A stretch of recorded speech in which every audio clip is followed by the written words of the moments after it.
Namaste, share. Today is day 29 of 30 days. So मेरो अब almost सकिन लाग्यो। मैले के खान्छु त हप्तामा के चाहिँ खान्छु त खाना त म दिउँसो मात्रै खान्छु। दिउँसो मात्रै बिहान र बेलुका चाहिँ म खाना खादिनँ।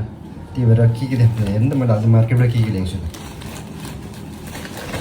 यो चाहिँ केरा यो एक हप्ताको लागि यो पुदिना यो च्याउ यो चाहिँ कुखुराको छातीसँग चिकन ब्रेस्टसँग 6वटा च्याउ एप्पल 6 यो अदुवा दही 3टा यो टमाटर काँचै खाने अम्बक 2टा काउली ब्रोकली काँक्रा 4वटा।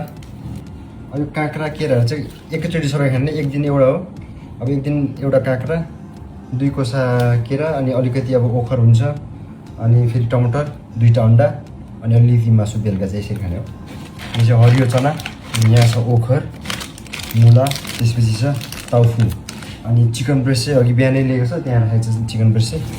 अब यसरी यो पालि च्याउ मुला काँक्रा भयो फेरि अर्कोचोटि फेरिन्छ अरूचोटि अब निङ्ग्रो हुन्छ होला च्याउ हुँदैन मुला हुँदैन रायोको साग हुन्छ होला इस्कुस हुन्छ होला या काँचो मकै यो उसिनेर खाने कोही बेला अब यो इस्कुसको जरा त्यसरी हप्तामा चेन्ज गरी सधैँ एकै हप्ता एउटै खाने होइन चेन्ज गरी खाने। अब मैले बाहिर यही खाने कुरा खायो भने दिनमा 4 चोटि खानु पऱ्यो। मैले दिनमा 4 चोटि खान नसके पनि 2 चोटि त खानै भयो।